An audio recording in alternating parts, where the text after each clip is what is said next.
maka lahirlah generasi yang takut kepada Allah Subhanahu wa taala. Gimana puasa bisa menanamkan rasa takut? Orang kalau sudah puasa, jangankan untuk makan, kumur-kumur pun dia takut. Bolak-balik jamaah nanya ke saya, "Ustaz, kalau sedang puasa kumur-kumur boleh apa enggak?" Kumur-kumur boleh. Tapi katanya haram Ustaz kumur-kumur, nanti puasanya batal. Ghulu itu bukan cuma sikap ekstrim beragama, ekstrim dalam berkumur-kumur itu yang tak boleh. Kalau sekedar kumur, yang ghulu itu gimana? Andai ini pakai kaca, sudah kelihatan airnya hampir masuk ke dalam. Ghulu ekstrim. Makanya banyak kita lihat orang masuk kamar mandi, lalu kemudian dia tempat wudhu, dia ambil, hidupkan keran, ambil air, masuk. Sekali dia masukkan air ke mulut, tapi ngeludahnya sampai mungkin 5 kali. Kenapa ente ngeludah sampai 5 kali? Sekali aja kan habis. Saya takut air itu masuk membatalkan puasa saya. Gosok gigi. Berapa banyak orang yang bertanya, apakah boleh gosok gigi saat bulan Ramadan Ustaz? Boleh. Hanya saja sebagian ulama mengatakan setelah tergelincir matahari makruh. Jam 12, jam 1, jam 3, jam 4 itu makruh. Kenapa? Karena saat itu dia dalam keadaan amat sangat haus, kering. Banyak orang yang lesu, lemah, letoy, loyo. Setelah gosok gigi segar. Maka dia khawatir puasanya batal. Maka puasa membuat kita menjadi takut kepada Allah Subhanahu wa taala. Semua ibadah itu mengajarkan takut. Salat, Allahu Akbar, takut. Mana ada orang salat matanya jelalatan. Cantik juga masjidnya. Hebat. Baru kali ini lihat mimbarnya begini, pakai batu-batu. Gak ada. Orang sholat disuruh melihat tempat sujud. Takut kepada Allah SWT. Gatal, benar-benar gatal. Paling berani dia menggaruk 1 kali. Gatal juga nih, gatal juga, berhenti cari kalpana. Kena penyakit kurap, penyakit kulit.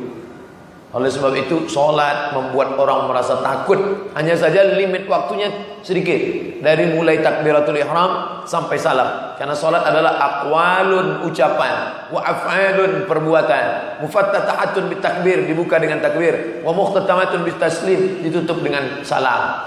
Lalu kemudian puasa mendidik generasi ini untuk takut, yang frekuensi waktunya lebih panjang. Berapa? 13 jam setengah. Dari mulai jam 5 azan subuh atau setengah 5 sampai buka puasa, terserah di mana. Di Sumatera jam 5 sampai 6.30, 13 jam setengah. Di sini pun di Pulau Jawa lebih kurang begitu juga.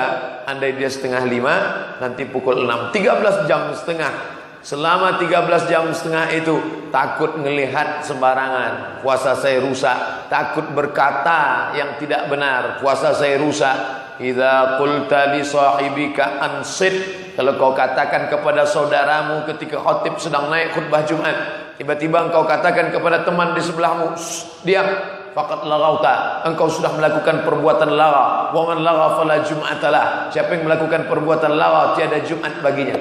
Bagi orang yang sedang sholat Jumat, singkat pendek, khutbah Jumat paling lama 30 menit selesai, tapi tetap dia takut ada yang lebih panjang. Apa itu? Idza syatamahu ahadun, engkau sedang puasa, tiba-tiba ada seseorang mengajak kamu kelahi, au qatalahu, atau ngajak engkau berperang, mengajak engkau berkelahi, mengeluarkan kata-kata, falyaqul, hendaklah engkau mengatakan inni shaim, inni shaim. Katakan 2 kali, inni shaim, inni shaim. Bukan aku tidak sanggup melawan ente, saya bukannya enggak sanggup berantem, saya bukannya enggak sanggup ngebalas, tapi inni shaim, aku sedang puasa. Inni shaim, aku sedang puasa. Sekarang sedang puasa. Tunggu ntar habis buka kalau mau tahu. Ditanamkan rasa takut kepada Allah Subhanahu wa taala. Krisis bangsa kita saat ini bukan krisis ekonomi. Kita bukan krisis politik. Kita adalah krisis rasa takut. Seandainya pedagang-pedagang di pasar itu takut, maka tidak akan ada kecurangan timbangan. Hari ini apa yang terjadi? Semua timbangan curang. 10 on sampai di rumah timbang 9 on setengah. Dia makan haram. Kalau dia jual beras 9 on setengah, 9 on setengah, hari itu yang belanja ada 10 orang, maka dia sudah curang setengah kilo. Bayangkan 1 tahun dia sudah makan harta uang haram kemana? Krisis ekonomi berawal dari krisis riba, karena orang tidak lagi takut makan riba. Takut. Kenapa macet total? Macet karena jalan kecil. Tidak akan macet kalau kendaraan sedikit. Kenapa kendaraan banyak? Karena orang tidak takut lagi mengambil riba. Bayar DP sedekian, lalu kemudian riba. Yamhaqullahu riba wa yurbis sadaqat. Allah akan mengecam, menghancurkan riba dan menumbuhkan sedekah. Katanya orang yang riba itu hancur. Kenapa mestinya hebat? Kenapa hebat? Dia sudah menghancurkan sendi-sendi yang lain. Perekonomian umat hancur. Anak-anak muda yang mau berkarir tidak lagi dapat dana segar dari orang-orang kaya, karena orang kaya menumpuk uangnya di bank konvensional, lalu setiap bulan dia mau hasil untung. Tidak lagi ada mudharabah, tidak lagi permodalan, tidak lagi bagi hasil. Gara-gara apa?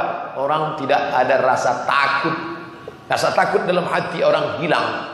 Istri tidak lagi takut pada suami. Suami tidak lagi takut kepada Allah karena tidak menunaikan hak istri. 5 kewajiban dia hilang. Makan, pakaian, tempat tinggal, pendidikan, perhatian. Anak-anak tidak lagi ada takut kepada Allah, sampai meletakkan orang tua di panti jompo, sampai membiarkan orang tua tidak makan, tidak minum.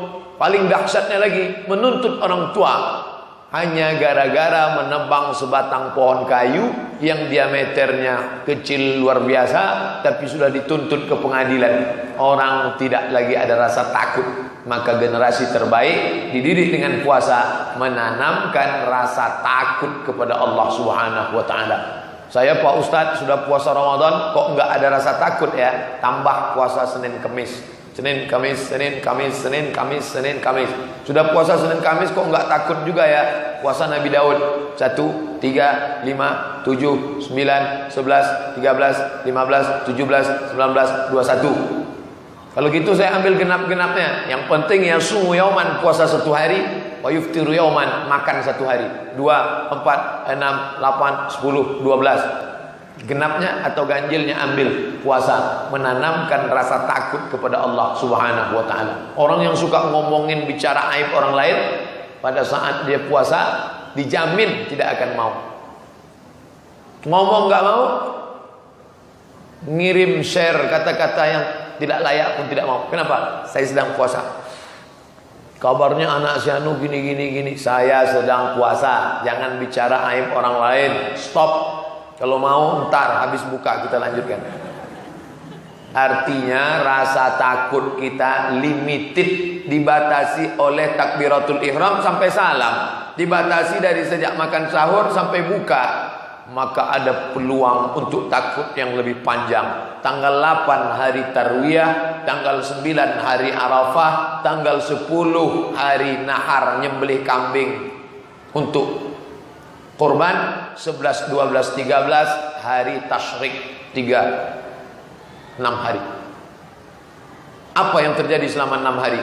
Orang takut mencabut bulu hidung, karena kalau bulu-bulu di badan copot dia harus bayar dam. Orang takut menggaruk kepala, karena sampai rambutnya copot, gugur, rontok, maka dia bayar dam. Orang takut tadi habis berniat labbaik Allahumma hajja, aku sambut panggilanmu melaksanakan ibadah haji. Tiba-tiba ada sisa makanan daging dalam gigi, dia mau congkel, tidak ada dongkrak, lalu dia ambil duri dari pohon korma yang ada di Makkah. Nggak boleh mencabut tanaman, kena dam. Nampak burung merpati, ketika di Indonesia suka nembak burung merpati, ketika kelihatan banyak betul, akhirnya dia lempar sendalnya satu, mati 1 ekor burung merpati. Nggak boleh. Selama berapa? Dari sejak dia berkata labbaik Allahumma umrah, labbaik Allahumma hajja, sampai dia tahallul, potong rambut. Maka negeri itu disebut dengan haram. Minal masjidil haram, dari tanah Arab. Nama tanahnya tanah Arab, nama masjidnya Masjidil Haram, nama bulannya bulan haram. Zulqa'dah, Zulhijjah, Muharram, Rajab. Ada apa? Di saat itu orang sedang mengharamkan yang halal. Istrinya halal, tapi pada saat di situ haram sampai engkau tawaf ifadah. Makan halal, tapi pada saat puasa dia menjadi haram sampai engkau mendengar azan maghrib. Maka orang Islam ditanamkan dalam dirinya, mendidik generasi terbaik, ada haram. Sekarang orang kan berkata haram. Kata haram itu sekarang ada, bukan berarti tidak ada kata haram, hanya saja penempatannya. Haram kapan? Kalau sedikit. Kalau banyak makruh. Ustaz, apa hukum bunga bank? Haram. Ulama gimana pendapatnya Ustaz? Pokoknya haram, gak ada tawar-menawar. Gimana kalau Ustaz kami kasih setengah? Sebenarnya ulama tidak sepakat dalam masalah. Ada perbedaan mazhab. Menurut Hanafi, kalau sudah masuk ke celah itu ada saja. Mana rasa takutmu kepada Allah Subhanahu wa taala? Jadi yang kita lihat saat ini, fenomena beberapa bulan terakhir kita dilelahkan dengan pemimpin-pemimpin kafir. Maka sebenarnya Allah ingin menunjukkan kepada kita semua bahwa generasi ini tidak takut kepada Allah Subhanahu wa taala. Apakah dia profesor, doktor, kiai, buya, apakah dia yang selama ini disematkan kata alim ulama, tapi takut itu tidak ada. Maka Allah mau menunjukkan, memperlihatkan kepada kita semua yang dikatakan ulama itu siapa. Itu yang ada dalam Al-Qur'an. Innama yakhsyallaha min ibadihil ulama. Yang takut kepada Allah, itulah yang layak disebut sebagai ulama. Ulama bukan anggota MUI, ulama bukan orang NU, Verti, Muhammadiyah, ulama bukan yang belajar di Mesir, LCMA, profesor, doktor, filosofi, PhD. Ulama adalah orang yang takut kepada Allah Subhanahu wa taala. Liyamizallahu al-khabitha minat thayyib. Khabith kotor, thayyib baik. Ketika kita tidak uji bercampur antara yang khabith dengan thayyib, maka Allah uji. Aku uji dia. Kalau kita gali tanah di belakang rumah kita, lalu ketemu satu bongkah hitam, kita tidak tahu yang hitam ini apakah batu, apakah arang, apakah besi putih, apakah emas, apakah perak. Maka untuk mengujinya, hidupkan api 100 derajat Celcius, 1000 derajat Celcius, bakar dia. Begitu kita bakar 1, 2, 3 jam, melelehlah hitamnya, hilang. Yang muncul warna kuning keemasan, berarti dia emas, simpan. Tapi kalau engkau sudah bakar 3 hari 3 malam, dia tetap hitam, buang, dia batu gilingan.